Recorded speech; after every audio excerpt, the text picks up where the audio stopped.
אדום. אוקיי, יפה מאוד. אבל זה לא ריבוע אדום גם עכשיו. כן, עכשיו יש ריבוע אדום בתוך העיגול, ואנחנו מוכנים. כן, אז בוא... רגע, אני אשאל את השאלות בבקשה, אוקיי? אנחנו רוצים לשאול אותך בבקשה.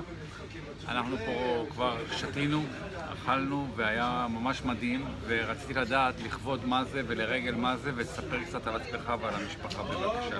האירוע שאנחנו חוגגים זה הולדתו של הנכד הראשון שנושא את השם טייג, אבל נכד רביעי מתוך 8, כלומר יש לי 8 נכדים בחלוקה של 4 נכדות ו4 נכדים. הנכד הזה שנולד מאוד ריגש אותי, מהסיבה פשוטה כי זה טייג ראשון. זה טייג ראשון?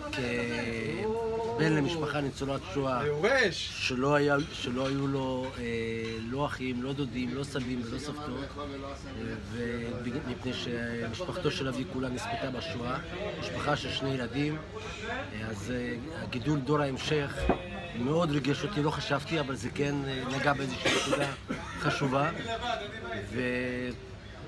ואנחנו מאוד נהנים במשפחה הגדלה ושתגדל עוד, וזהו.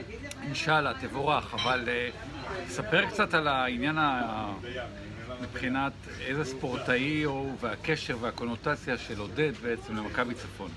עודד, הבאתי אותו, הגיע למכבי צפון בגיל 10-11, הוא התחיל את הטניס שלו בגיל 7 במועדון הטניס ביפו, וכאן הוא ישר התאמן אצל איציק פרמד והגיע להישגים יפים, הגיע לגמר אליפות ישראל לגילי 17-18, לאחר מכן הלך למד בקולג', חזר אחרי 7 שנים לארץ, ומאז הוא במועדון יחד איתי, שאנחנו מאוד נהנים מהמסגרת הזו של חברים, חברות ומעטפת חברתית יוצאת מן הכלל, גם במסגרת הספורט וגם בקטע החברתי. יפה, אבל תקשיב יוסי, אתה יודע שכשאני מצלם אותך בעצם, אני אעלה את זה אולי לפייסבוק או ליוטיוב, אז זה לא יביך אותך או שזה לא אכפת לך, נכון?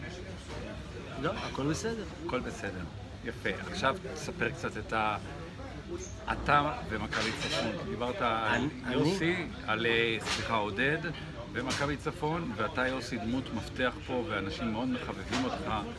אתה אדם מאוד מאוד חביב ונעים, סימפטי, והיינו נורא רוצים לשמוע איך אתה מרגיש כלפי המועדון הזה. הגעתי למועדון מכבי צפון, כלומר הייתי כאן מאז שעודד שיחק טניס, מתחילת שנות ה-80.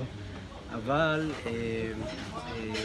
שיחקתי במכבי תל אביב, חבורה שלמה של אנשים עברנו ממכבי תל אביב למכבי צפון, ואני מאוד נהנה מהמסגרת החברתית. אני משחק 3 פעמים בשבוע טניס, אחרי ניתוח מפרק ירך שעברתי. אתה יכול להסתכל בבקשה על המצלמה, שנראה את העיניים שלך? כיום אני לא משחק בתחרויות, אבל אני משחק רק במסגרת חברתית, ואני מאוד נהנה גם מהחברותה וגם מהקטע הספורטיבי, ושנמשיך להיות פעילים בשתי האסכולות האלה גם בעשור הבא. יפה מאוד, יוסי טייג, ואני נורא הייתי רוצה גם לראות את אשתך, אבל כשאני מפנה אליה את המצלמה היא מול האור, ואם היא הייתה באה לפה, היה מאוד מאוד נחמד. תבואי לכאן, אני רוצה לשאול אותך כמה שאלות. אז בואי, באמת. הנה, אני עוצר את זה שנייה, ואני